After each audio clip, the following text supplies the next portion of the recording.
Hola, soy Jacqueline Isa y les quiero dar la bienvenida a este segundo especial de Lugares Misteriosos.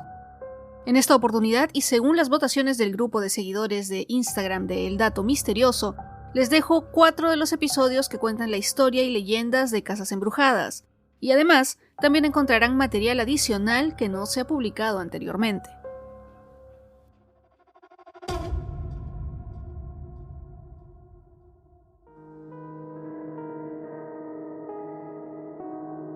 Si mi memoria no me falla, este debe haber sido el primer caso de True Crime que sucedió en una casa que me llamó la atención. No recuerdo cuándo fue, pero sí que me sorprendió mucho el enterarme que esa historia estaba basada en un evento de la vida real. Con el tiempo lo olvidé por completo, y con los años descubrí que había mucho más relacionado a este terrible caso. Hola, soy Jacqueline Isa y en este episodio de Lugares Misteriosos les contaré la historia, investigación y controversia sobre el caso de Amityville, que sucedió en el estado de Nueva York, en los Estados Unidos.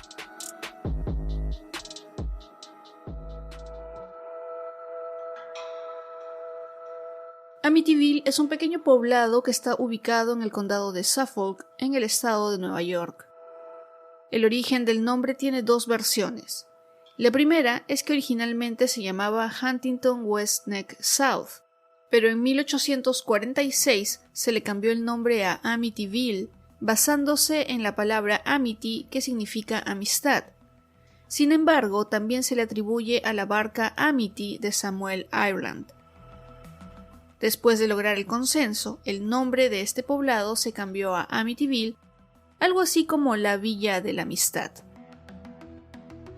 A pesar de que es una villa no tan extensa, Amityville tiene varios puntos de interés, como el Museo Lauder, un club de yates y varias más, pero ninguna dirección de Amityville es más famosa que el 112 de la Avenida Ocean. Esta casa de estilo colonial, ubicada en la dirección ya mencionada, es un inmueble de 3 pisos, cubierta por tejas oscuras, y aunque originalmente tenía la fachada de color negro, actualmente ha sido pintado de un color mucho más claro. Además de la casa, el terreno cuenta con un jardín, piscina y un embarcadero privado. Sin embargo, esta casa no es famosa por su arquitectura, sino por una serie de sucesos que la marcaron. El primero ocurrió el 13 de noviembre de 1974 e involucró a la familia DeFeo, que estaba conformada por los padres, Ron padre y Louise la madre, además de los hijos Ron Jr., Don, Allison, Mark y John. Los hijos tenían entre 23 y 9 años. A las 3:15 de la madrugada, el hijo mayor de la familia DeFeo, Ron Jr., a quien también se le conocía como Ronnie o Butch, decidió asesinar a sangre fría a toda su familia mientras dormían con un fusil de alto calibre. Ron Jr. disparó por la espalda a su padre y a todos sus hermanos mientras dormían plácidamente en sus camas, mientras que a su madre la ultimó con un balazo en la cabeza. Según algunas fuentes, ya que este caso se ha tratado miles de veces en documentales, películas y muchos podcasts como este, Ron Jr. habría mezclado alguna droga con la que dopó a su familia y los indujo a un sueño profundo, ya que ninguno de ellos se despertó a pesar del fuerte sonido de las balas del fusil. Minutos después de haber cometido los crímenes, Ron Jr. recogió toda su ropa manchada de sangre, la funda del fusil y las balas, las mismas que introdujo en una funda de almohada para luego tirarla en una alcantarilla que estaba llena de hojas secas. Es entonces cuando comienza el show de Ron DeFeo Jr., ya que decidió correr hacia un bar ubicado a 9 minutos en auto de su casa y le dijo a Joe Jesuit, uno de los trabajadores, que alguien había asesinado a sus padres. Ron Jr. y Joe fueron a la casa y llamaron a la policía denunciando un tiroteo. De más está decir que cuando la policía llegó, lo que encontraron fue bastante desgarrador. Toda la familia había sido asesinada y el único sobreviviente era el hijo mayor. Después de retirar los cadáveres de la escena del crimen, Ronald DeFeo Jr. se convirtió en el principal sospechoso y fue interrogado. Su coartada era que había salido temprano al trabajo y que por ello no había estado en la casa durante el momento de los asesinatos, que él calculaba había sido al amanecer. No obstante, esta versión no cuadraba con los hechos y las autoridades procedieron a arrestarlo. Durante el juicio, Ron Jr., junto a sus abogados defensores, alegaron que había escuchado unas voces que lo habían obligado a asesinar a sus padres, algo que le pareció absurdo al juez, ya que el sospechoso tenía antecedentes de delitos violentos y relacionados a las drogas, y por ello se determinó que él había asesinado a su familia, y el 21 de noviembre de 1975 se le condenó a cadena perpetua sin libertad condicional. Ronald DeFeo Jr. pasó 45 años en prisión y en 2012 falleció. La casa de Ocean Avenue, o de la avenida Ocean, fue puesta en venta y por obvias razones pasaron varios meses, casi un año, después de los asesinatos y nadie la compraba. Hasta que llegó la familia Lutz, compuesta por George y Katy, junto a Christopher, Danny y Missy, los 3 hijos de un matrimonio anterior de Katy. Ellos habían estado buscando una casa por varios meses y llegaron a visitar más de 50 propiedades, pero no encontraron una que les gustara y que pudieran pagar. Es así que llegaron a Amityville gracias a la inmobiliaria Conkin, y fue la agente Edith Evans quien los llevó a la avenida Ocean. La casa no estaba listada, pero Evans la describió como una vivienda en la zona residencial de Amityville, con 6 dormitorios de estilo colonial holandés, espacioso cuarto de estar, excelente comedor, atrio cerrado, 3 baños, sótano completo, garaje para 2 autos, piscina temperada y amplia caseta para botes. El precio de esta propiedad era de $80,000.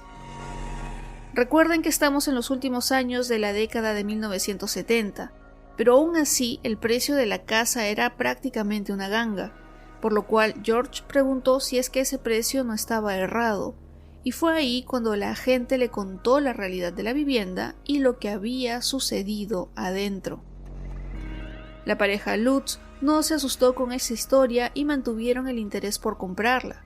Es más, la casa de la avenida Ocean era perfecta para ellos, y aunque excediera su presupuesto de $50,000, se decidieron por la casa de sus sueños. Inclusive, George llegó a decir que después de todo, los fantasmas no matan, las casas tampoco, solo matan las personas. Al parecer, la casa tenía mucho que decir desde el primer día, ya que los Lutz afirmaron que el primer día sucedió algo extraño, lo que hizo que le pidieran al padre Pecoraro, el sacerdote de la comunidad, que bendijera la casa, pero cuando éste ingresó, escuchó una voz de ultratumba que le dijo no muy amablemente que se fuera de la vivienda. El padre se asustó, pero continuó con el ritual de bendición de la casa, y cuando terminó, a pesar de que Katy Lutz le invitó a quedarse a comer con ellos, este salió bastante rápido de la propiedad. Los Lutz no tomaron el rechazo a la invitación como algo extraño y continuaron con sus tareas de mudanza, abrir cajas y acomodar todo lo que habían traído. Cuando cayó la noche, la pareja acostó a los niños en sus habitaciones y se quedaron frente a la chimenea en el salón, pero este estaba extremadamente frío. A pesar de que George alimentaba la chimenea con troncos varias veces, la temperatura del espacio no sobrepasaba los 20 grados centígrados. Sin hacerle mucho caso a eso, George y Katy decidieron irse a dormir en su habitación. Fue entonces cuando ya todos dormían que George se despertó debido a un fuerte sonido que venía de la puerta principal y salió corriendo a ver quién o qué era lo que lo había causado. Cuando abrió la puerta no vio a nadie, pero sí escuchó a Harry, su perro, ladrar muy fuerte en el jardín y se dio cuenta de que en la caseta de los botes se escuchaban ruidos que parecían de índole sexual y que las puertas estaban abiertas. Él creía haberlas cerrado previamente, pero pensó que el estar medio dormido lo había confundido y regresó a su cama. Vio el reloj y se dio cuenta de que eran las 3:15 de la madrugada. Otro evento que aumenta la leyenda de la casa de Amityville fue que la madrugada siguiente la casa seguía prácticamente congelada, y cuando George fue a revisar las habitaciones, entró al cuarto de costura, donde encontró varios cientos de moscas en la ventana, aunque estuvieran en invierno. George entonces agarró un periódico para matar algunas y a las otras las sacó por la ventana. El frío, o algo más siniestro, había vuelto a despertar a George a las 3:15. El frío en la casa era algo constante que no dejaba tranquilo a George, quien pasaba horas frente a la chimenea llenándola de madera sin lograr conseguir que la casa se calentara. Es ahí cuando se dio cuenta de que cada noche una pesadilla sobre los asesinatos o algo lo despertaba a las 3:15 de la madrugada. Y fue también ahí cuando dejó de preocuparse por su aspecto personal y se volvió más taciturno y malhumorado. Pero no fue solo George quien vivió extraños sucesos en la casa de la avenida Ocean. La hija menor comenzó a tener a una amiga imaginaria de nombre Jody, que no solamente ella veía, sino que con el tiempo otros miembros de la familia también reconocieron. Es más, según lo que dijo Danny, uno de los hijos de Katy, en una ocasión vio una criatura de aspecto demoníaco y maligno fuera de la ventana del dormitorio de una de sus hermanas, y cuando fueron a revisar se dieron cuenta de que en la nieve se podían apreciar las huellas de unas pezuñas de cerdo, pero de uno muy grande. Katy también sufrió con los estragos de vivir en esa casa, y es que cada vez que podía dormir, unas pesadillas espantosas en las que veía a una familia ser asesinada o a una mujer teniendo relaciones sexuales en su cama la atacaban. Al parecer, Katy habría visto el crimen de los DeFeo en sus sueños, y en cuanto al sueño de la mujer, habría sido Louise DeFeo, la madre de la familia, quien habría tenido una aventura en su propia casa. Algo que también contribuyó para que los Lutz ya no quisieran vivir ahí fue la aparición de una habitación en el sótano de la casa. Katy y George estaban arreglando la alacena cuando uno de los tablones se soltó y se dieron cuenta de que detrás de esta había una habitación de 1.20 por 1.50 metros, que extrañamente estaba totalmente pintada de rojo, incluyendo el piso y el techo. Además, dentro de esta hallaron lo que era un pozo que desprendía un olor asqueroso, y aunque revisaron los planos de la casa, esta habitación y el pozo no aparecían en ellos. Con el tiempo, se descubrió que Ron DeFeo Jr. usaba esa habitación para sacrificar animales pequeños como aves y ratas, además de cerdos. No obstante, el hecho que hizo que los Lutz salieran de la casa de sus sueños fue cuando Danny y su hermano levitaron de la cama. Según lo que dijo Danny en un documental sobre la casa de Amityville, se despertaron y sus cabezas y pies estaban golpeándose con el techo. Una vez que el fenómeno pasó, Katy les dijo que hicieran una maleta con algunas mudas de ropa y se prepararan, ya que se irían de la casa para no volver más. Sin embargo, antes de irse definitivamente de la casa, George se puso en contacto con Francine, una medium que aceptó visitar la vivienda. Cuando entró a la casa, se dirigió a la cocina y describió sentir un perfume barato, algo que ya había sentido Katy anteriormente, pero que no le había dicho a nadie. La medium dijo que en esa parte de la casa se encontraba una pareja de ancianos que probablemente habrían sido los dueños originales de la casa, o anteriores por lo menos. Luego se dirigió al sótano y les dijo a los Lutz que había gente sepultada bajo la casa, especialmente que alguien había sido asesinado ahí. Francine subió a las habitaciones y se negó a entrar al cuarto de costura, ese que se había llenado de moscas una madrugada. Tampoco quiso entrar a la habitación de Missy y reveló que esos espacios estaban llenos de energía negativa. Y le dijo a los Lutz y a un amigo que tenían en común que no quería volver a entrar jamás en esa casa. Después de que Francine se fuera y los Lutz abandonaran la casa, Ed y Lorraine Warren, famoso demonólogo y medium, respectivamente, decidieron visitar la casa en 1976. Ellos, según un artículo de La Vanguardia, llegaron con un grupo de reporteros de un canal de televisión local. Según la misma Lorraine Warren, el caso de Amityville fue el más terrorífico de su carrera. Es más, en una entrevista, la famosa medium declaró que no tenía idea de lo que había pasado en las habitaciones, pero cuando entró a la de Ron Jr., se quedó parada en el marco de la puerta y dijo que no podía entrar, ya que sentía un gran mal y mucha opresión. Lorraine llegó a decir que esa habitación era lo más cerca del infierno que quería estar en su vida y no pretendía cruzar esa línea. Ahora, si han escuchado el episodio 11 de esta temporada, en la que les cuento sobre la carrera de los Warren, también sabrán que cuando se les atribuye a ellos alguna investigación paranormal, en muchos de los casos también se habla de fraudes. Y es que los Warren no fueron infalibles y para muchos solo fueron un engaño.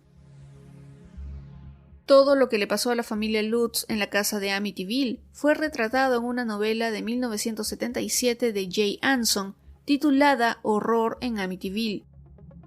En esta se recogían los testimonios de los Lutz como si realmente hubieran ocurrido, pero la realidad es totalmente diferente. De acuerdo con el artículo de Eduardo Bravo, la terrorífica leyenda de Amityville cumple 45 años. Este es el origen del horror moderno, que fue publicado en la revista GQ. En la casa no sucedían fenómenos espeluznantes, además del crimen de los DeFeo. Nunca llegó un sacerdote y no se hicieron rituales para exorcizar la casa, porque realmente no había nada paranormal.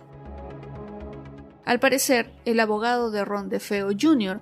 habría convencido a los Lutz a jugar el juego de la casa embrujada para que las autoridades y el juez tuvieran esa información cuando se solicitara la revisión de la condena de Ron.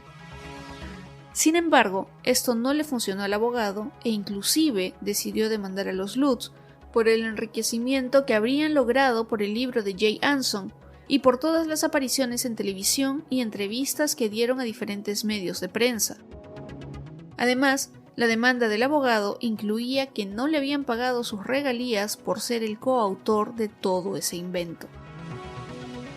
La verdad es que para eximir a Ron Jr., o por lo menos para que se acortara su sentencia, se hicieron conocidas muchas otras teorías de lo que pasó esa madrugada de noviembre. Una de estas fue que se encontró otra arma en el embarcadero, por lo que se cree que el asesinato de la familia pudo haber sido premeditado por la mafia, y que Ron Jr. no actuó solo, sino que lo hizo en compañía de más personas, algo que llegó a declarar, pero que no fue tomado en serio por los detectives. También se involucró a la hermana mayor, Dawn, quien según la versión del libro de Rick Osuna, el caso Amityville, reinvestigando los asesinatos de la familia DeFeo, en la habitación de los padres se había encontrado una bala diferente a las que disparó Ron Jr. Esto corroboraría que sí hubo otro tirador en la casa, y según esta versión, Ron Jr. le habría dicho a Dawn que vigilara que sus hermanos menores no salieran de sus habitaciones mientras él y su amigo Bobby Kells asesinaban a Ron padre y Luis. Sin embargo, Dawn opinaba que no debían quedar testigos y fue ella quien asesinó a los niños, provocando la furia de Ron Jr., quien a su vez le quita la vida. Para Osuna, Dawn estuvo realmente involucrada y hasta puede ser empático con ella, ya que lo que no se menciona abiertamente era que el padre, Ron DeFeo Sr., era bastante abusivo y violento no solo con su esposa, sino también con sus hijos, y el asesinarlos era la forma de escape que la hija buscaba. ¿Y cómo es que el caso de Amityville quedó solo en una historia de terror, a pesar de que muchas personas pudieron haber creído en todo lo antes mencionado? Bueno, después de que los Lutz se fueron del 112 de la avenida Ocean en Amityville, otras familias han llegado a vivir a la casa y nunca, repito, nunca sintieron algo parecido a lo que los Lutz vivieron. Pero el escándalo de Amityville no terminó cuando los Lutz abandonaron la casa, sino que continuó con una demanda establecida por Barbara y James Cromartie, quienes se mudaron a la casa y enjuiciaron a los Lutz y a Jay Anson por difamación, además que tuvieron que lidiar con una gran cantidad de personas que visitaban el exterior de la casa y que en algunos casos se convirtió en acoso. Es por eso que la dirección 112 de la avenida Ocean ya no existe, y la casa se ha pintado de color claro y se ha modificado una parte de su fachada. Es más, si entran al Street View de Google Maps y buscan ahora 110 Ocean Avenue, lo que encontrarán es una calle con un área borrosa que es donde está esta famosa casa. Los protagonistas de este caso, Kathy y George Lutz, murieron en 2004 y 2006 respectivamente. Ron DeFeo, como ya les mencioné, murió en 2021 y Jay Anson, el gran artífice de esta historia, falleció en 1980. Irónicamente, no llegó a ver el éxito en el que su libro se convertiría y cómo esta historia no deja de llamar la atención del público. Sin ir muy lejos, haciendo una búsqueda simple en el Internet Movie Database, se pueden encontrar más de 20 títulos que están relacionados a la casa, siendo Amityville, la historia del origen, un documental de MGM Plus, el último título estrenado justo el año pasado.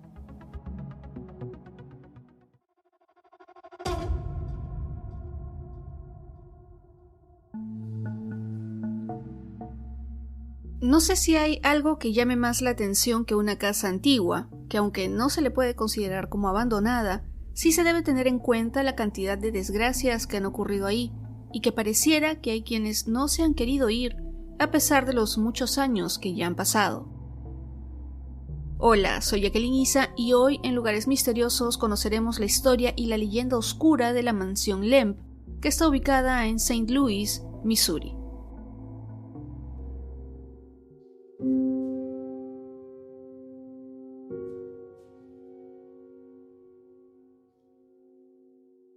La historia de la mansión Lemp comienza con Johann Adam Lemp, un ciudadano alemán que emigró a los Estados Unidos en 1836.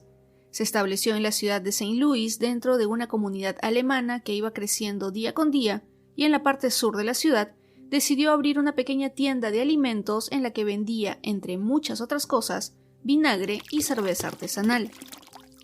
La técnica para preparar la cerveza artesanal fue algo que aprendió en su tierra natal, ya que trabajó preparando cerveza de tipo lager alemana, que es un poco más suave que la inglesa, que eran populares en los Estados Unidos de aquella época. Adicional a su negocio, Lemp descubrió cerca a su tienda unas cuevas de piedra caliza que le sirvieron como refrigerador natural y que le benefició para su negocio de la cerveza, ya que usaba esta cueva para almacenar el hielo que sacaba del río Mississippi, además que el ambiente era perfecto para el proceso de fermentación del producto. El patriarca Lemp vivió hasta 1862 y antes de su muerte le pasó la creciente cervecería Western a su hijo William Lemp Jr., quien decidió expandir el negocio y construir una planta de fermentación y embotellado que finalmente llegó a tener un terreno de 5 cuadras exactamente sobre las cuevas. En 1876, William y su esposa Julia heredaron del padre de ella una casa de estilo italiana que quedaba casualmente a una cuadra de la cervecería. Decidieron remodelarla y convertirla en una casa de 33 habitaciones de estilo victoriano que fue completada con un túnel que la conectaba con la fábrica. Adicionalmente, construyeron en la casa varias bóvedas de seguridad en las que guardaban obras de arte, joyas y otras cosas valiosas mientras que dejaban la casa sola por viajes. 2 años después, se comenzaron a instalar sistemas de refrigeración para las cervecerías y otras fábricas, por lo que Lemp comenzó a usar las cuevas para otros propósitos, como armar un auditorio privado, una sala de teatro y hasta una pista de bolos, a los que se podían acceder a través del sótano de la mansión. Si bien la historia de la mansión Lemp es bastante interesante, ya que tenía un acceso privilegiado a una serie de cuevas naturales, la verdad lo que les va a llamar la atención es la cantidad de tragedias que sucedieron ahí. William Sr. y su esposa Julia tuvieron 9 hijos, aunque el último murió al nacer y se les trataba como una especie de familia real en la zona debido a la popularidad de su cerveza y su negocio. La empresa continuaba creciendo y para 1895 ya tenían 700 empleados, convirtiéndose en la octava cervecería más grande del país, y su distribución se hacía de costa a costa a través de la compañía de trenes Western Cable. A pesar de todo el éxito comercial que tenían, una de las primeras tragedias llegó cuando el cuarto hijo de William Sr. murió a los 28 años debido a una falla cardíaca, y este fue un duro golpe no solo para el padre, sino para la empresa, ya que él era el futuro responsable de la cervecería, junto a sus otros 3 hermanos mayores. A partir de ese momento, William Sr. cambió totalmente. Su comportamiento se modificó y decidió desaparecer del ámbito público, ya que la pena no lo dejaba trabajar, y eso empeoró cuando su amigo Frederick Pabst, el suegro de su hija y que también estaba involucrado en el negocio de la cerveza, falleció de repente. Es por eso que el 13 de febrero de 1904, poco antes de que se lanzara la marca familiar en la Feria Mundial de St. Louis, William Sr., de 68 años, se suicidó con un disparo en la cabeza en una de las habitaciones superiores de la mansión. La empresa y la herencia de $10 millones quedaron naturalmente para la esposa, pero ella enfermó de cáncer en 1905 y murió tras una breve batalla al año siguiente. Es entonces que la herencia y la cervecería pasa a manos de William Jr., a quien le decían Billy. De él se decía que era un poco bajo de estatura, pero que tenía un carácter bastante fuerte y que sabía manejar el negocio. Él estaba casado con Lillian Hanlon, a quien se le conocía como la mujer lavanda, ya que solo se vestía con ese color. Sin embargo, su relación no era la mejor, ya que Lillian pidió el divorcio en 1908, a pesar de que tenían un hijo que casualmente se llamó William Jr. La batalla del divorcio fue bastante dura, ya que Lillian acusó a su esposo que la había maltratado psicológicamente, además que era un bebedor compulsivo, hacía fiestas que se descontrolaban y, por último, la había amenazado con un revólver, y para más acusaciones se burló de su religión católica. Por otro lado, Billy dijo de la mujer que le había sido infiel, además que usaba el color lavanda para provocar a los hombres, usaba un lenguaje soez, bebía y fumaba. Como todo divorcio de una pareja importante y famosa, al llegar a los tribunales todos los detalles se hicieron públicos. Después del juicio, se le dio a la mujer una suma de manutención de $100,000, un monto exorbitante para la época y además el mayor en la historia de St. Louis hasta ese momento. Posterior al divorcio, Billy decidió remodelar la casa y convertirla en oficinas para la cervecería en 1911 y él se mudó al campo. Años después se casó por segunda vez con Ellie Lindbergh, hija de otro magnate de la cerveza, pero la felicidad que debía llegar a sus vidas se enfrentó al monstruo que significó la prohibición, que, valga la redundancia, prohibió la producción, transporte y venta de alcohol. Este duro golpe afectó a Billy Lamb y a la cervecería, quien decidió cerrarla en 1919. Sin embargo, no fue el único, ya que en marzo de 1920, su hermana Elsa Lamb Wright fue encontrada muerta debido a un disparo en el corazón que aparentemente hizo ella misma. Lo extraño sobre este caso, que se ha registrado en el libro America's Most Haunted, es que el esposo no llamó a las autoridades sino a un doctor, a un amigo de la familia, a sus cuñados y a un abogado.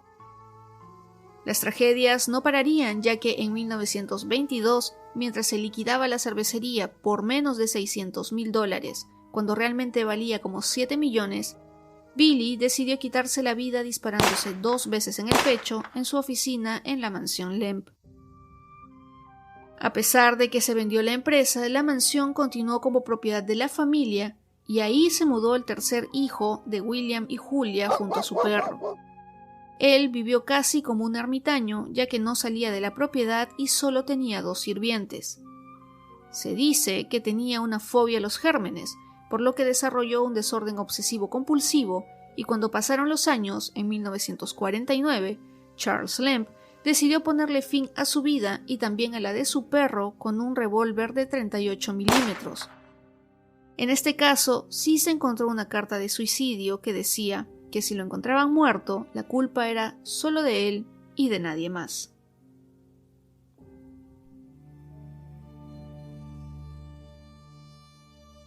La muerte de Charles fue la última de la familia Lemp que sucedió dentro de la mansión, y con ello comenzó a escucharse una cantidad importante de testimonios que decían que la vivienda no era un lugar normal, ya que ahí se desarrollarían actividades paranormales.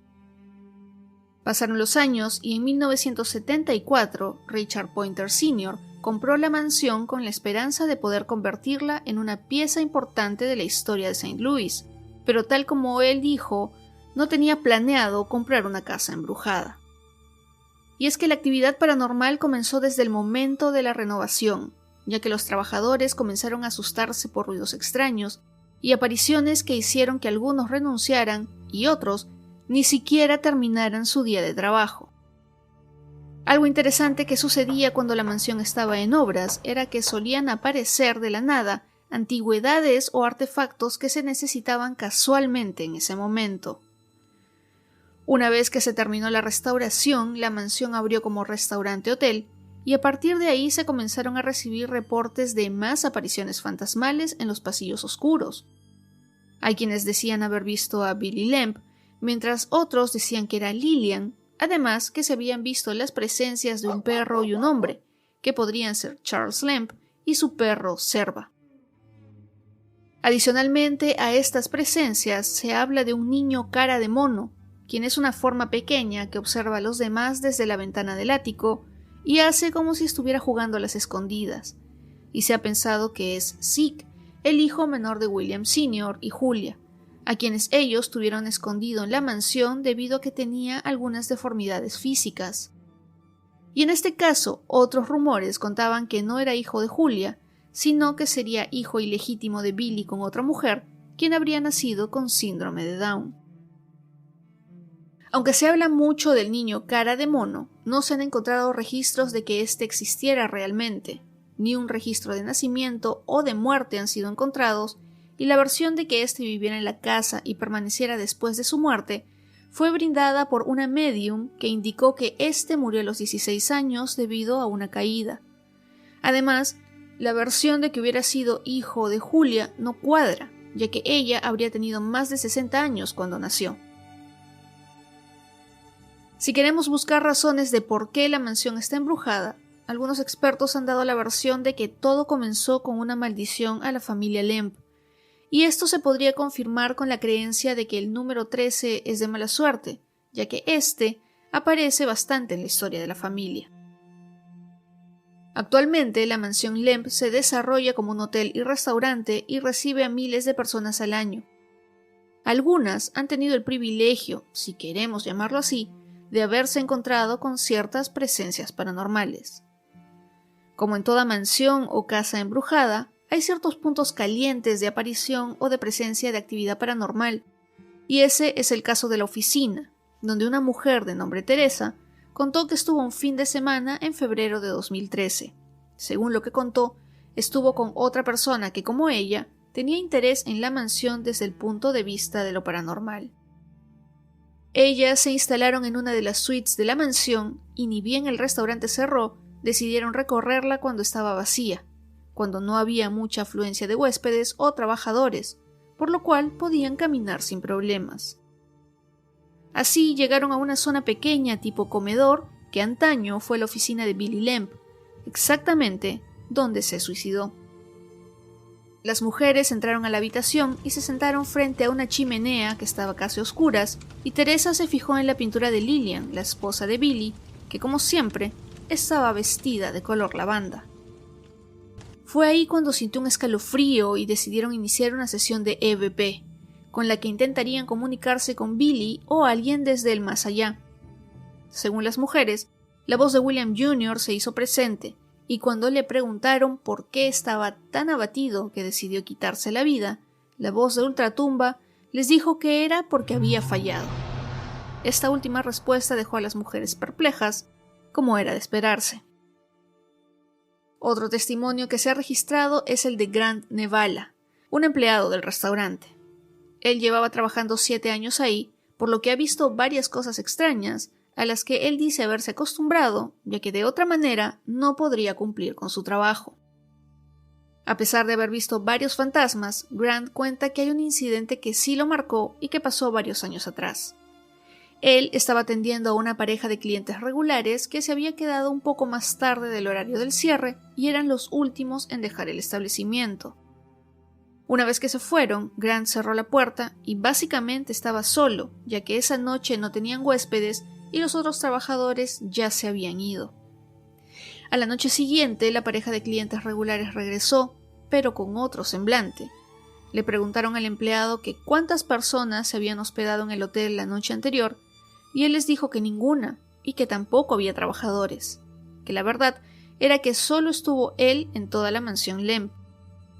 Cuando los clientes pudieron calmarse un poco, le contaron que al salir vieron una de las habitaciones del segundo piso con la luz encendida, y que habían visto que alguien los miraba intensamente desde ese lugar mientras se iban en su auto. Inclusive llegaron a sentir que esa presencia tenía algo familiar y que hasta creyeron que era una mujer que parecía decirles con la mirada que se fueran de su casa. Grant les dijo a sus clientes que eso era algo que solía pasar regularmente y que podrían considerarlo de alguna manera su iniciación en la experiencia de la mansión Lemp. Sin embargo, una de las zonas más interesantes de la mansión Lemp es el sótano.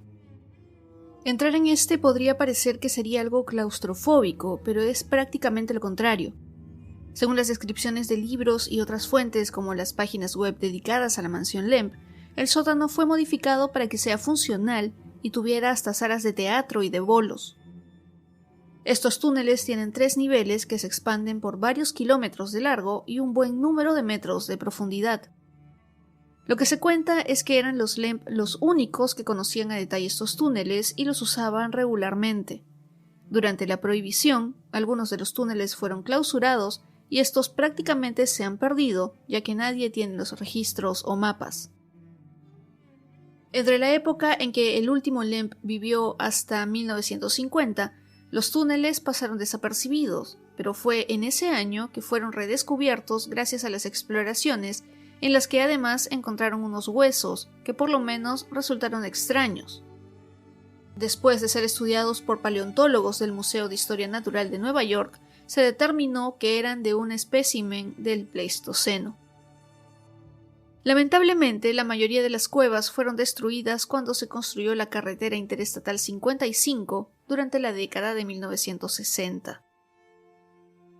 Un espacio adicional que tiene muchas leyendas es la habitación de Charles Lemp, que como mencioné anteriormente, fue el último de los integrantes de esta familia que murió debido a un suicidio y que según algunas versiones también asesinó a su perro. Según los investigadores que han estado en la casa, esa versión de que Charles mató primero al perro no sería cierta, ya que no hay registro de que siquiera existió dicho animal. Esta historia vino de Betsy Belanger, una medium que realiza tours paranormales en la mansión. Ella, basándose en su capacidad de hablar con personas del más allá, sintió la presencia de un animal y el dolor de Charles por dejar solo a su mascota. Se sabe que la familia Lemp sí tuvo animales y en relación con las apariciones fantasmales, en 2013, una pareja que estaba hospedándose en la mansión sintió que durante la noche una nariz húmeda que parecía la de un perro, los despertó. Al momento que percibieron esa presencia, prendieron la luz y se quedaron más confundidos aún, ya que no había nadie en la habitación.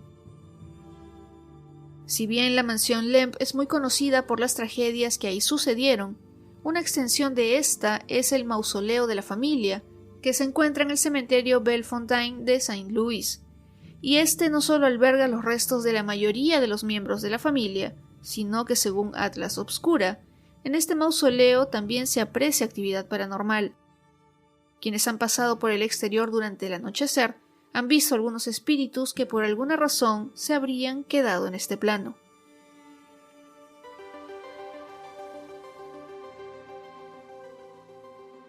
Si les interesa visitar la mansión Lemp, está ubicada en la calle Demenil 3322 en St. Louis, Missouri. Está abierta los 365 días del año y tiene 6 suites si es que quisieran pasar una o varias noches ahí. Los precios difieren según la suite y la época del año en la que se reserven. Si solo están de paso, pueden conocer la casa desde su restaurante que atiende en los horarios de almuerzo y cena. Y además tiene una actividad que se ve bastante interesante, que es la cena misteriosa, que se lleva a cabo solo los viernes y sábados a las 7 de la noche. Esta es una especie de cena y teatro en el que se debe resolver un caso de detectives. También se ofrecen tours históricos y de fantasmas. Este último es guiado por la medium Betsy Belanger, que se considera la mayor exponente y conocedora de la leyenda negra de la mansión Lem. Se pueden encontrar otros eventos, como algunos dedicados a Edgar Allan Poe o de Halloween, pero para estos les recomiendo visitar la página web de la mansión.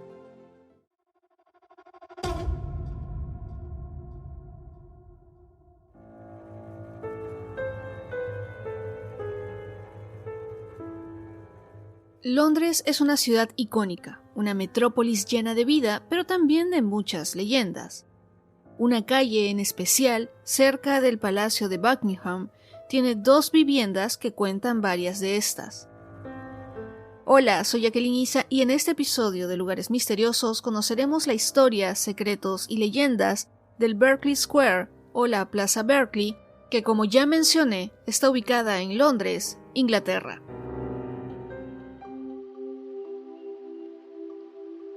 Si nos vamos al Google Maps, Berkeley Square es la continuación de la calle Berkeley que está bastante cerca de la casa Spencer, una mansión urbana que fue construida por los ancestros de la princesa Diana. Además que a pocos metros se encuentra la Clarence House, un palacio y residencia real, por lo que podríamos decir que está en un lugar privilegiado dentro de esta ciudad histórica. Dicho esto, les cuento un poco sobre la historia de esta pequeña calle que fue desarrollada alrededor de 1730 sobre el terreno que tomó el nombre de Lord Berkeley, quien después de ser comandante realista durante la Guerra Civil, adquirió tierras al norte de Piccadilly en la Restauración. En 1696, la familia Berkeley vendió su casa en Piccadilly, que estaba en la parte sur de la finca Berkeley, al duque de Devonshire, quien impuso la condición de que la vista desde su nueva casa no fuera obstruida en el lado norte por ningún edificio en las restantes propiedades de Berkeley.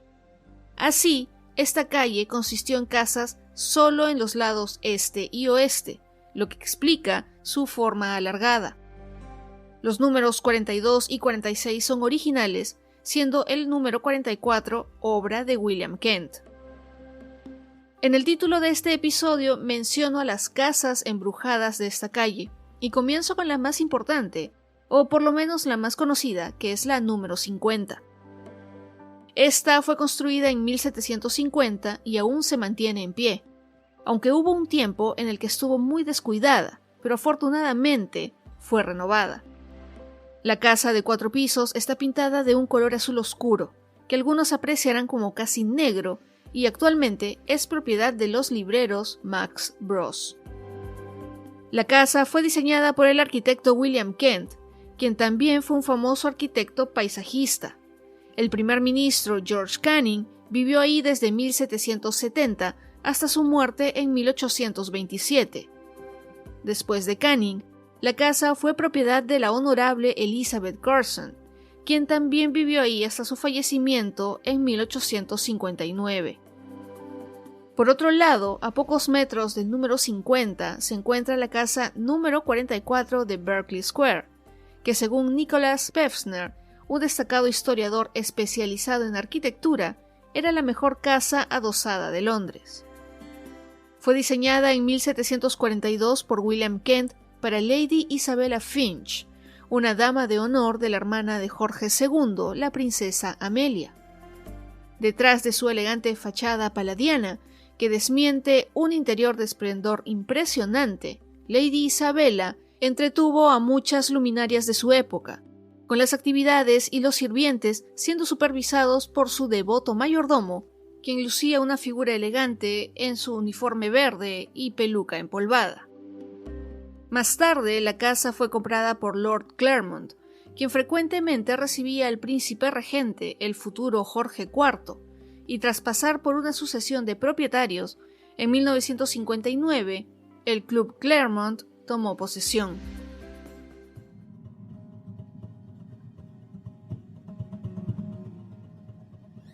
Cuando la señorita Curzon murió en 1859, la casa fue comprada por un hombre extraño llamado Thomas Myers.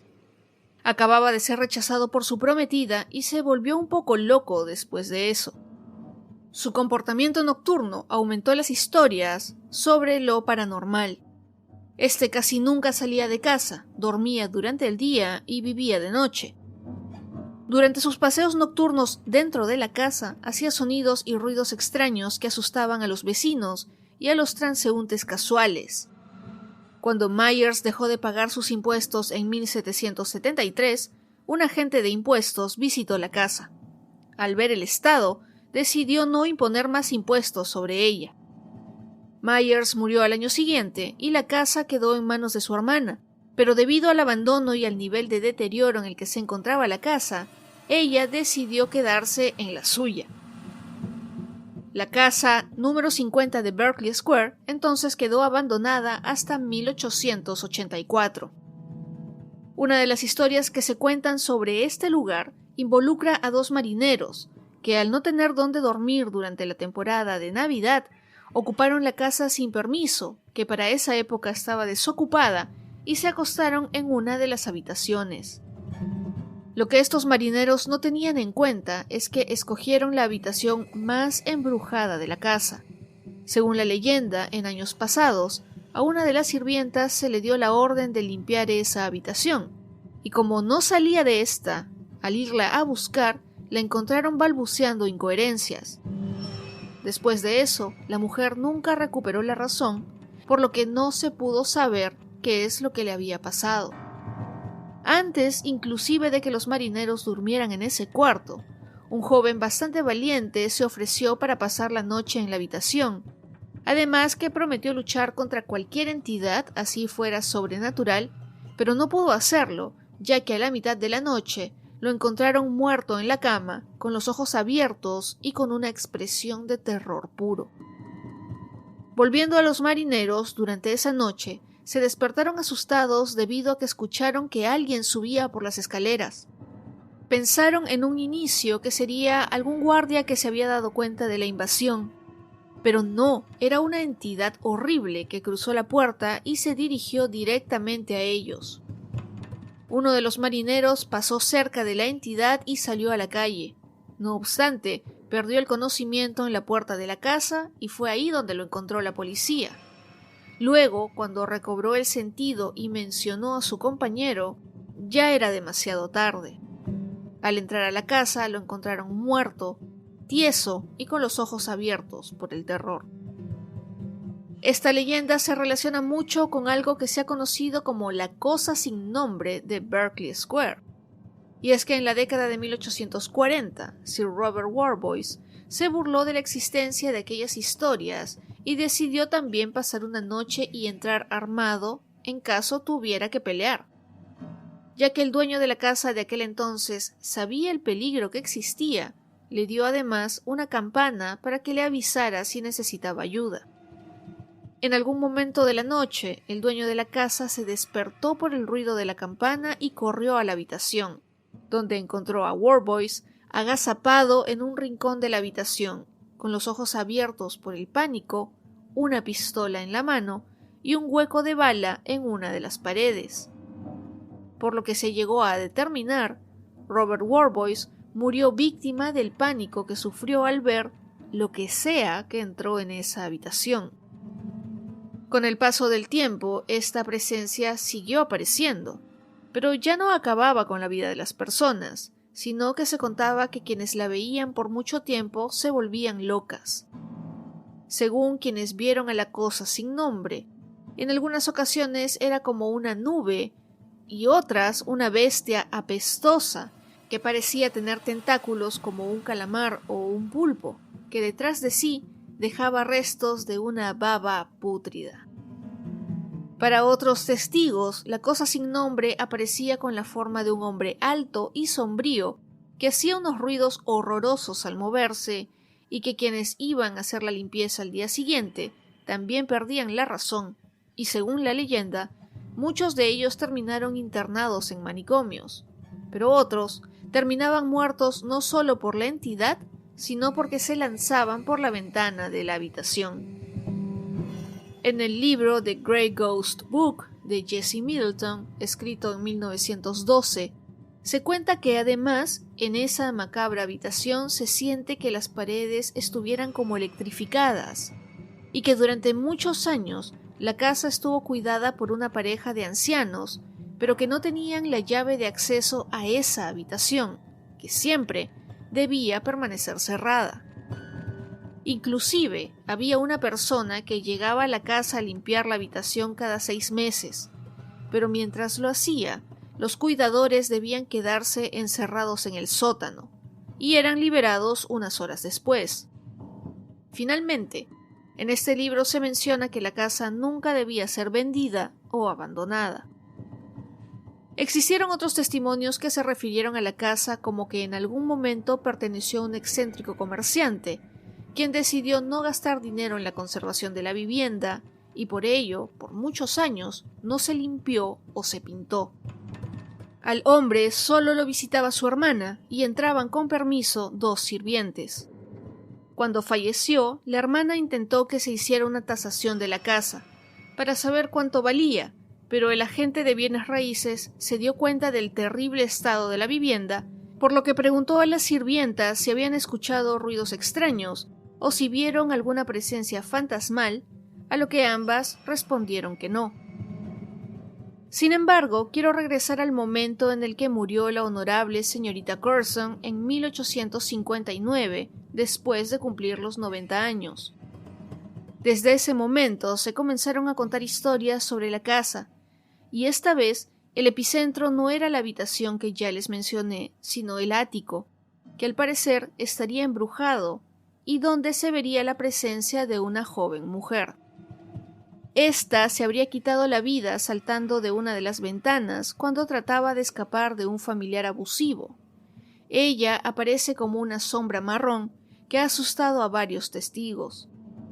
Adicionalmente, otra historia cuenta que en ese ático un joven fue encerrado y solo se le pasaban alimentos a través de un hueco en la puerta, hasta que finalmente se volvió loco y murió. Después de eso, se dice que su espíritu ronda por ese lugar, aunque otras personas dicen que lo que está ahí es el espíritu de una pequeña niña que usa un traje escocés. Hacia 1930, las historias de la cosa sin nombre pasaron a ser parte del folclore urbano e inclusive hubo quienes se animaron a dar una explicación de lo que ésta sería. Según Lady Selkirk, en la casa nunca hubo fantasmas y proporcionó algunas pruebas que validaban esta mención, pero como siempre, dejo en ustedes la decisión de si había algo paranormal en el número 50 de Berkeley Square.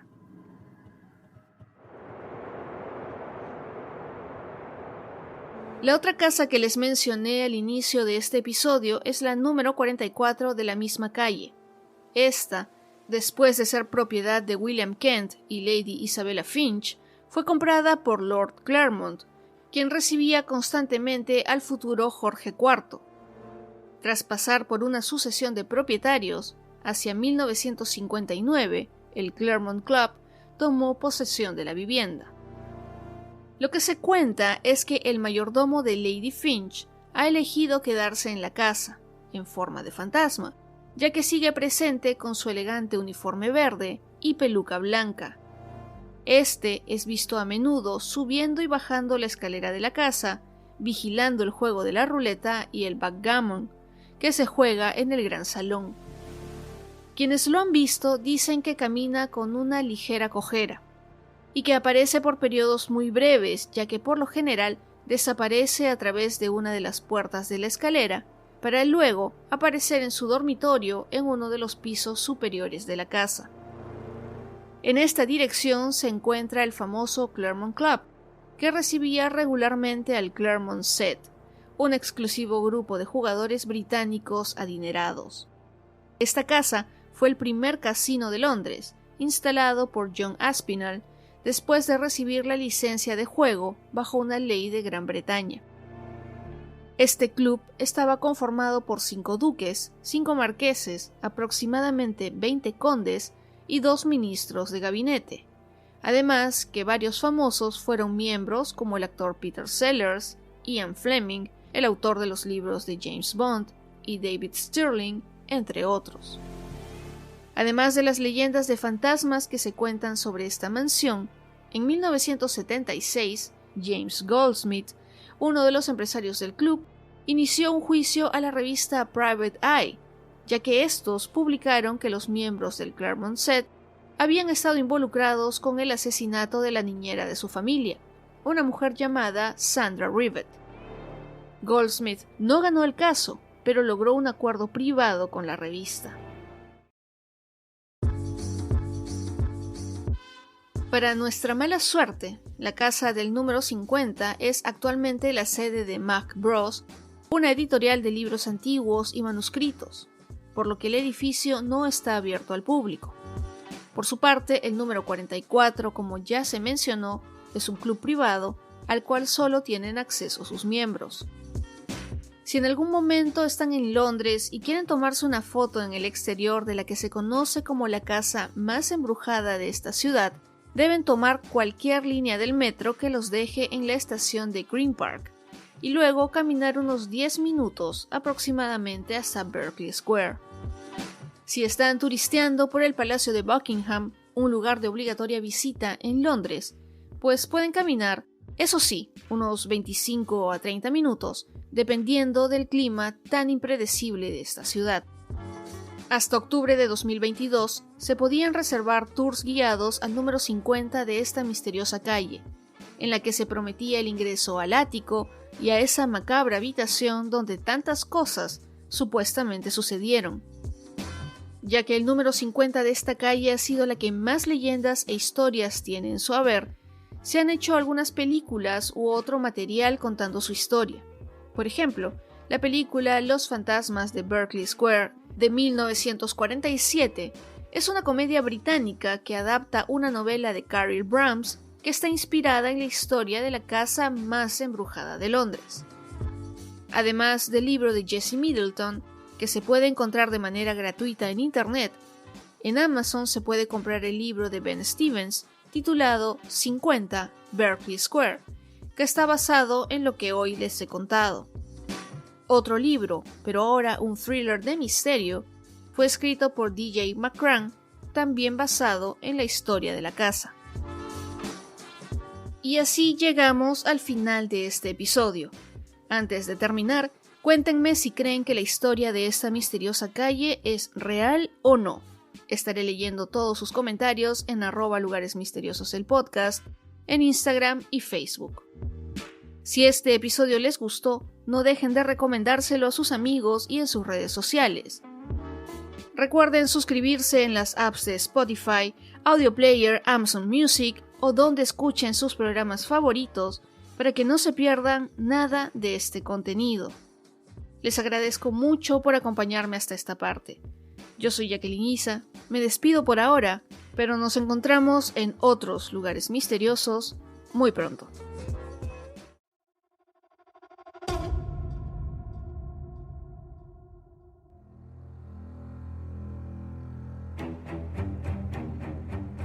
Por lo general, cuando escuchamos mencionar al estado de California en los Estados Unidos, lo primero que nos viene a la mente es Los Ángeles, San Francisco o Hollywood. Estas efectivamente son las ciudades o lugares más famosos de este estado, pero no podemos dejar de lado uno que no solo es muy pintoresco, sino que cuenta una historia tan amplia que nos lleva hasta tiempos precolombinos, además de las muchas leyendas que pueden imaginarse. Hola, soy Jacqueline Isa y hoy en Lugares Misteriosos conoceremos la historia y leyendas de dos emblemáticas construcciones en la ciudad de San Diego, California.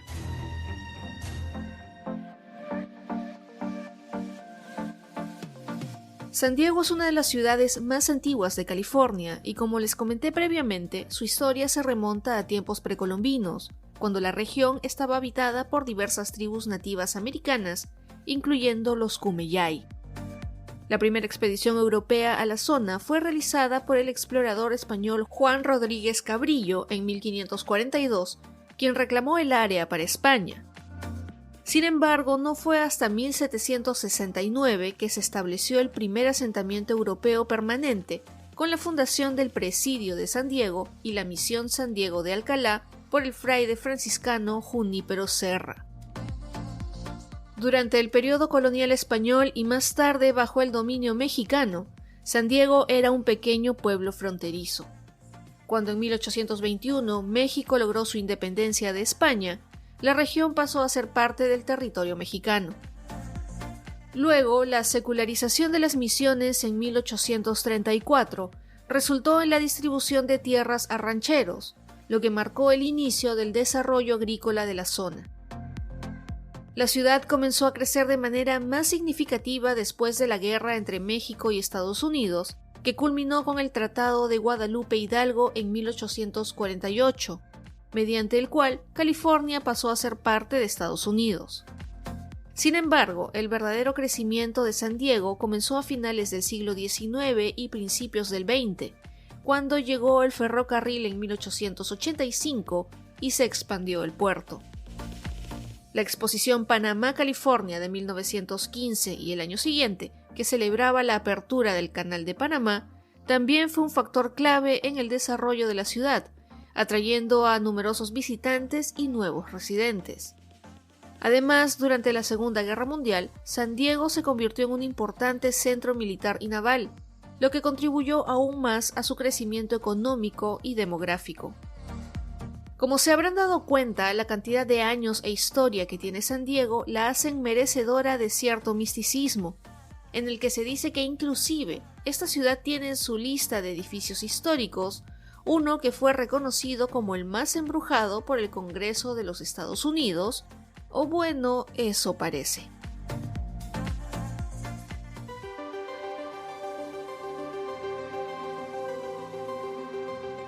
Para entender bien cómo es San Diego, tenemos que conocer rápidamente cómo está dividida.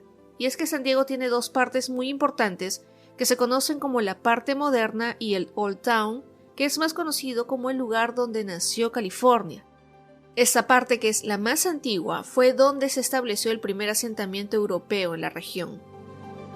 Esta área histórica preserva y celebra la rica herencia cultural de San Diego y ofrece un vistazo al pasado de la ciudad. Old Town está llena de edificios históricos, muchos de los cuales datan del siglo XIX, incluyendo antiguos hogares, tiendas y la Misión San Diego de Alcalá.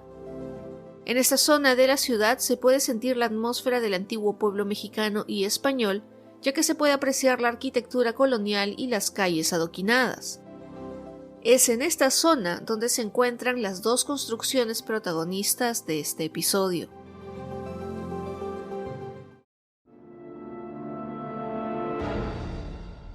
La primera, la Casa Whaley, está ubicada en el número 2476 de la Avenida San Diego, que está diseñada con un estilo de renacimiento griego y se construyó con ladrillos y madera.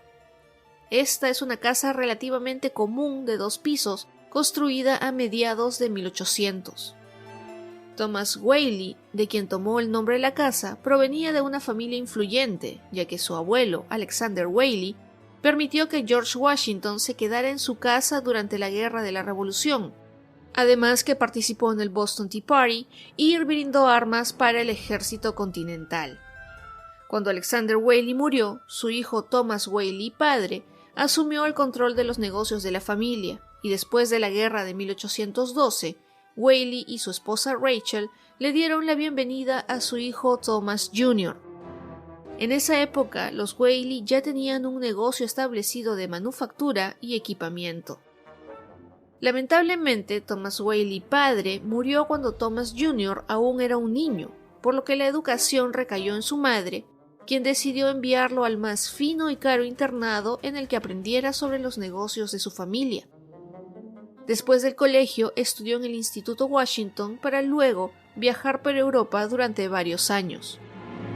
Cuando regresó a los Estados Unidos, Thomas Jr., a quien ahora solo mencionaremos como Thomas, asumió el manejo de la empresa de su familia, pero este trabajo no le gustó, por lo cual consiguió uno en la Saron & Company.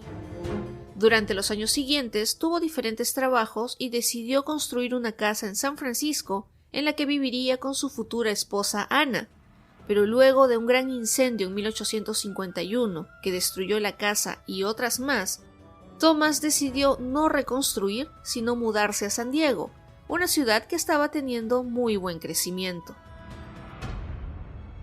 En la época que Whaley llegó a San Diego, se estaba preparando un levantamiento de los indígenas en la zona, pero esto no le preocupó a Thomas, que fue incluido en el comité de los hombres que tenían a cargo la ejecución por la horca de aquellos indígenas que habían sido condenados a muerte. Thomas Whaley no sentía casi nada de remordimiento por ser parte de este comité ni por estar presente en los momentos finales de los indígenas, pero hubo una ejecución que sí lo marcó por completo. Esta fue la de Yankee Jim Robinson, quien fue condenado por el intento de robo de un bote en la bahía de San Diego en 1852. Lo juzgaron y condenaron en una época en la que el sistema judicial aún estaba en desarrollo, tal vez por eso la dureza de su condena. Su ejecución tuvo lugar el 18 de septiembre de 1852 en un terreno baldío que, prestemos atención, luego se convertiría en el terreno donde Thomas Whaley construyó su famosa casa en 1857. Pero volvamos a Yankee Jim. La horca fue totalmente improvisada, por lo que la ejecución fue brutal y cruel. Según los informes de la época, la cuerda estaba muy larga, lo cual resultó en que la muerte de Robinson fuera mucho más lenta, ya que se esperó a que muriera asfixiado mientras pataleaba y luchaba por varios minutos antes de morir. A pesar de la historia y de que Thomas Whaley estuvo en la trágica ejecución de Yankee Jim Robinson, eso no lo detuvo en la decisión de construir ahí su casa, e inclusive el lugar donde se llevó a cabo la ejecución es donde hoy se encuentra un marco interno que separa dos áreas de la casa. Es por eso que cuando la casa Whaley estuvo terminada y Thomas y su esposa ya estaban viviendo ahí, comenzaron a notar ciertos eventos extraños. Según el mismo Whaley, él y su esposa podían escuchar pisadas de botas en el espacio cercano al marco donde Yankee Jim fue ahorcado.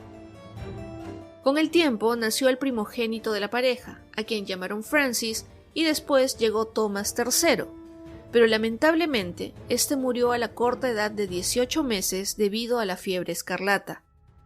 Esta pérdida devastó a la familia y la verdad es que no llegaron a recuperarse del todo, por lo que decidieron mudarse a San Francisco por un tiempo.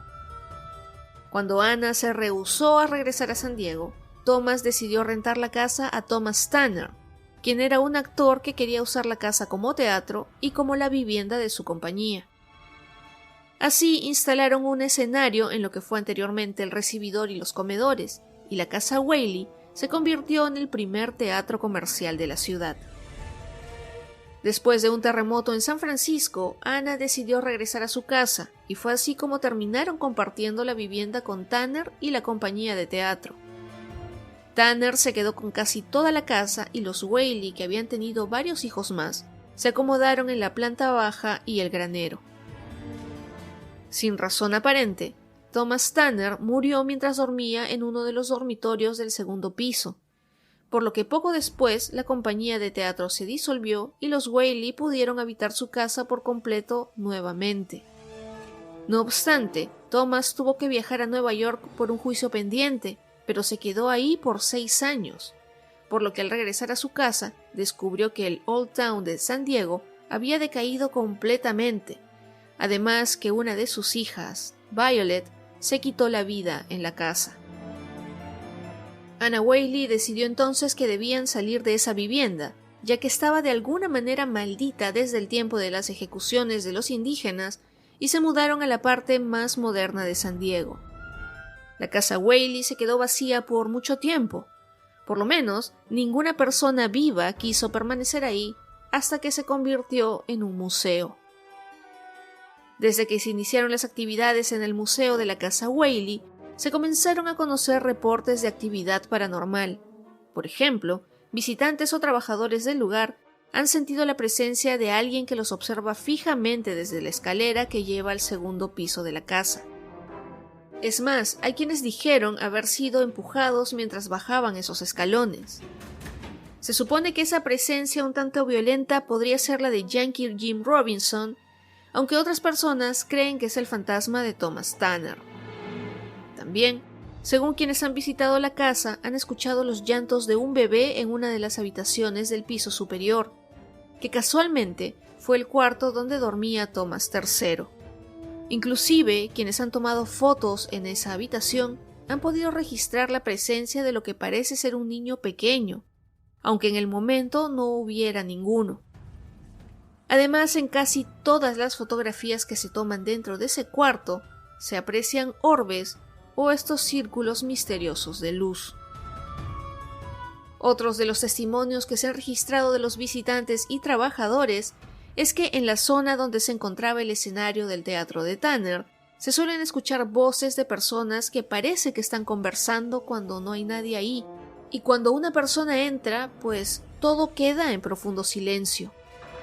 Adicionalmente, se cuenta que se ve una sombra espectral que parecería la del dueño del teatro, además de ruidos que vienen de detrás de bambalinas. En cuanto a los Whaley, ya les mencioné que es probable que se escuchen los llantos de Thomas III, pero no sería el único. Anna Whaley, su madre, también es vista de vez en cuando caminando en los jardines o en la que habría sido su habitación, mirando hacia el jardín. Sin embargo, quienes la han encontrado dicen que no se han sentido amenazados por ella. Inclusive, cuando Planet Paranormal hizo una investigación in situ, lograron hablar con Anna, a quien le preguntaron por su parte favorita de la casa, y ella mencionó que amaba su jardín. Thomas Whaley aparentemente no ha abandonado la casa tampoco, y no deja de cuidar a su familia, ya que también se siente su presencia, pero a través del olor de sus cigarros. Esto, para los expertos en la casa, es una señal de su presencia, ya que está terminantemente prohibido fumar ahí. Y cuando se le ve, Thomas está vestido con un abrigo largo y un sombrero ancho. Además, le gusta mover algunas de las cosas de la casa, como las sillas o las almohadas. Y también en algunas ocasiones se suele ver como alguien se echa en una de las camas cuando no hay nadie. La casa Whaley, como les mencioné anteriormente, es una que se suele conocer como la más embrujada de los Estados Unidos. Además que la historia cuenta que fue catalogada como tal por el Congreso de este país. Sin embargo, esto con seguridad sería una leyenda urbana que comenzó muchos años atrás, cuando el Departamento del Interior publicó unos folletos sobre la ciudad de San Diego. En este se especificaba que la casa Whaley estaba embrujada, pero a pesar de la popularidad de este panfleto, el Congreso nunca la proclamó como tal.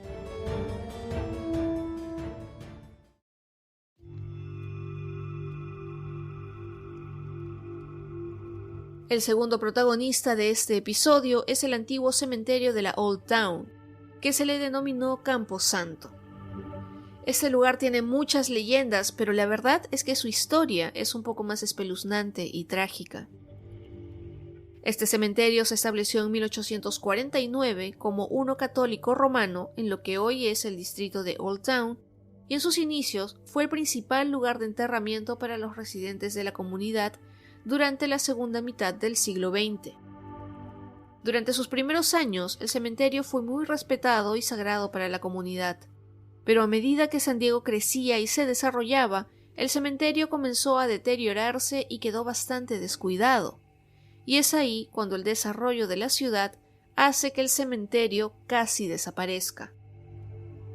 Para 1899, el crecimiento de la ciudad demandó nuevos caminos y transporte, por lo que se construyó uno que uniera a la Old Town con la parte moderna de San Diego.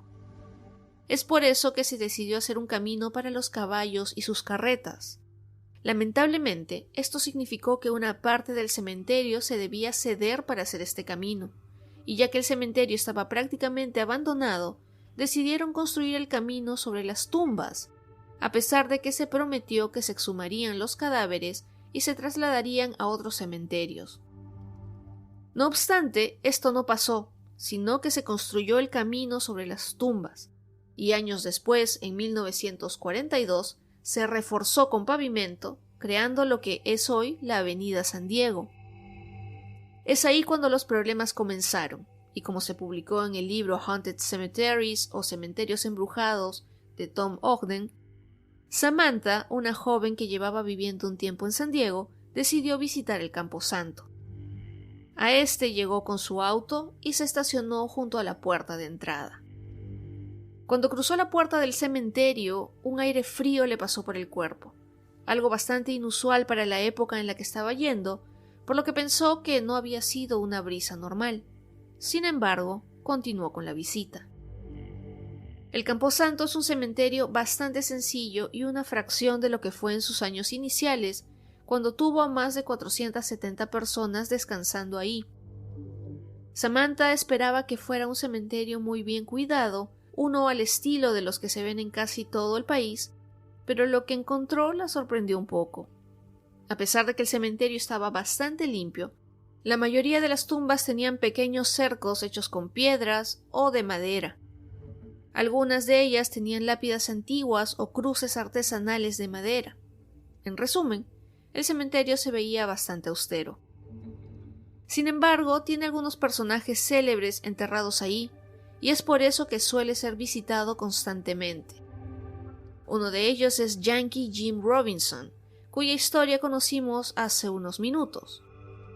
También encontró la tumba de Antonio Garra, quien fue el jefe de la tribu Cupeño, además que en 1851 lideró el levantamiento aborigen contra el gobierno local.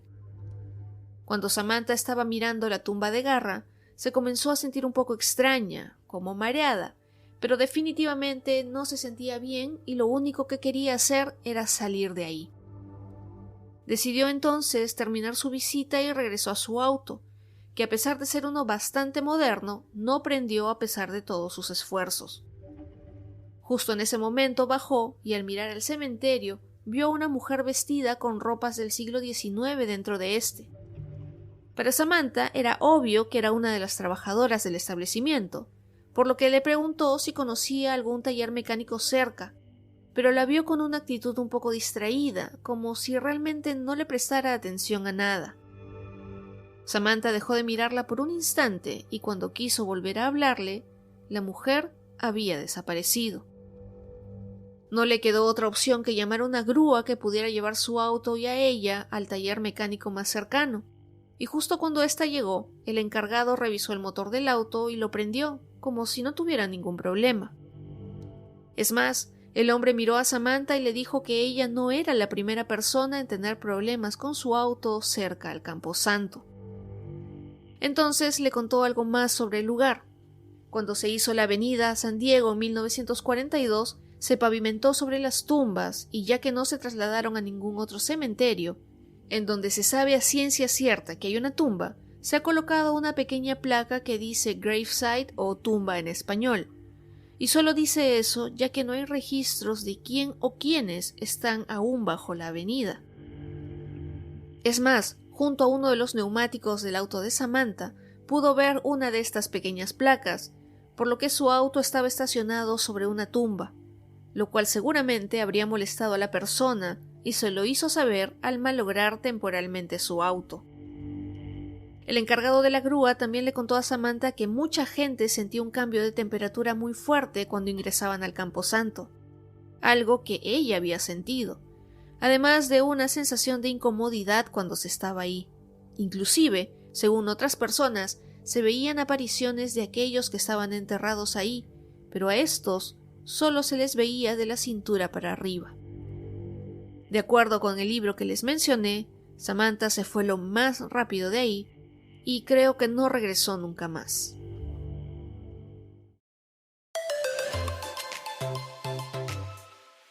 En la actualidad, San Diego se conoce como un centro de innovación y tecnología, con importantes industrias en los campos de la biotecnología, la defensa y el turismo.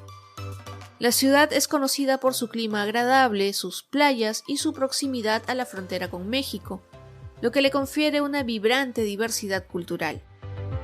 Hoy en día, San Diego es la segunda ciudad más grande de California y sigue siendo un importante centro económico y cultural en la región del suroeste de Estados Unidos.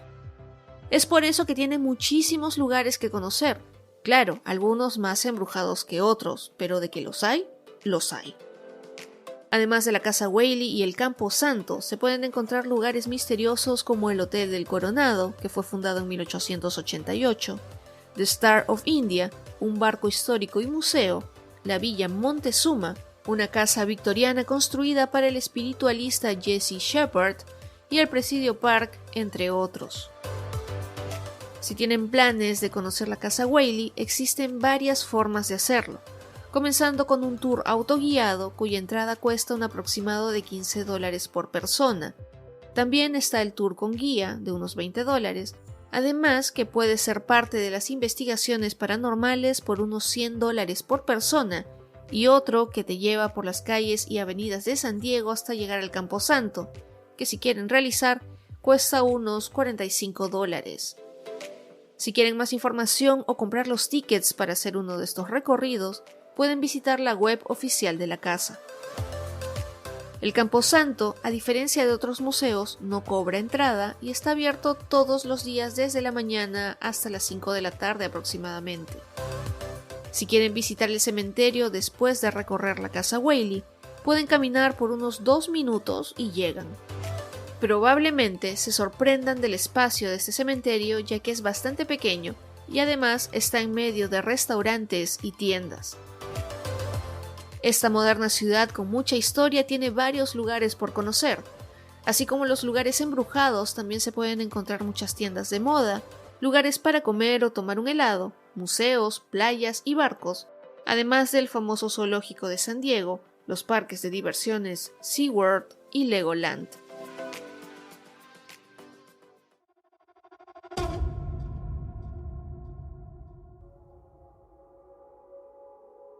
De acuerdo a varias publicaciones españolas, incluyendo a grandes periódicos como El Mundo, en 1993 se reportaron ciertos acontecimientos inexplicables en un departamento deshabitado en la calle del Dr. Barraquer, en Coslada, Madrid.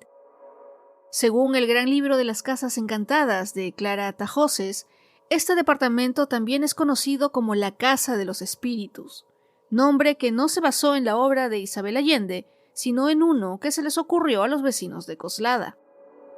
Como les mencioné anteriormente, la noticia llegó a la mayoría de los españoles cuando se publicó en el diario El Mundo, donde se contaba que los vecinos de un inmueble ubicado en el barrio obrero denunciaban una serie de extraños sucesos que obligaron a los últimos inquilinos a abandonarlo. A pesar de que el departamento ya estaba vacío, los vecinos aseguraban que algún tipo de actividad continuaba ahí, y es por eso que muchos investigadores se acercaron a este lugar.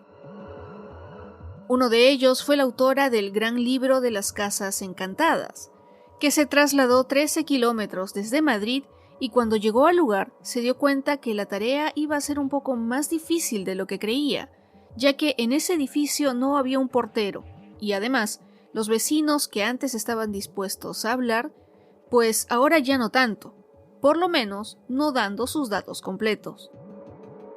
Lo que llegó a escuchar Clara Tajoses fue que en 1993 los últimos inquilinos que habitaron el departamento salieron de este de manera precipitada.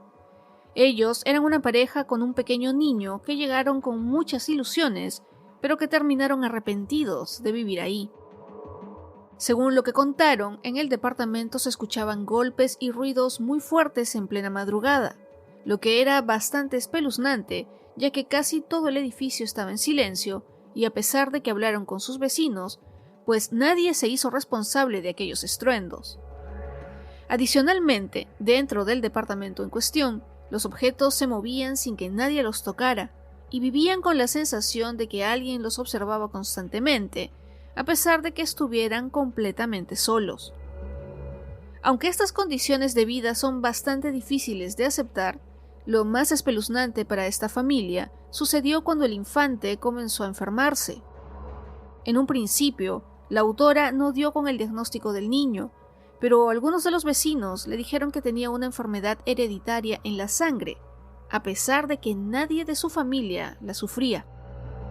Es ahí que los padres buscan cuanta solución posible puedan para salvar al niño y se acercaron a un vidente, quien les dijo que el problema no estaba en ellos, sino en la casa en la que vivían, ya que tenía la sensación de que una fuerza poderosa estaba actuando sobre ellos y este vidente no se sentía con la capacidad de pelear contra ella.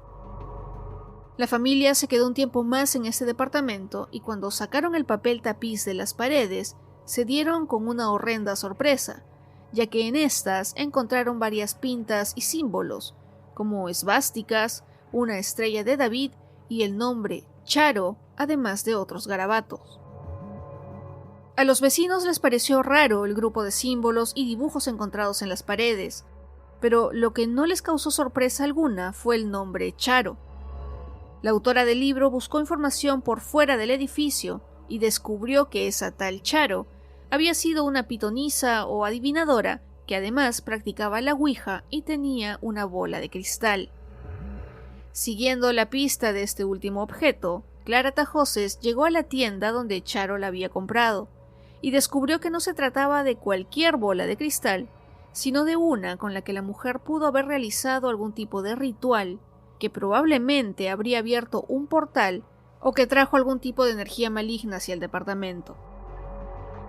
Cuando la autora del libro se enteró de esta última información, la pareja ya se había ido de la casa bastante tiempo atrás, pero eso no significó que el departamento se quedara en silencio, sino que a pesar de estar deshabitado, se seguían escuchando golpes y sonidos, e inclusive algunos vecinos se referían a sombras que se podían apreciar en zonas comunes.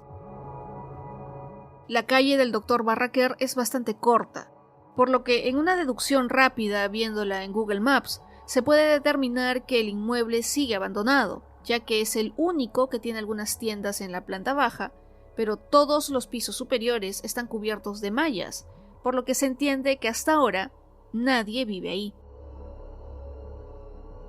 Antes de terminar este episodio, este segundo especial, cuéntenme si creen que la historia de este misterioso departamento es real o no. Estaré leyendo todos sus comentarios en @lugaresmisteriosos el podcast en Instagram y Facebook, además de la caja de comentarios de la app de Spotify. Si este episodio les gustó, no dejen de recomendárselo a sus amigos y en sus redes sociales. Recuerden suscribirse en las apps de Spotify, YouTube, Amazon Music o donde escuchen sus programas favoritos para que no se pierdan nada de este contenido. Les agradezco mucho por acompañarme en este especial. Yo soy Jacqueline Isa, me despido por ahora, pero nos encontramos la próxima semana con otro especial de Lugares Misteriosos.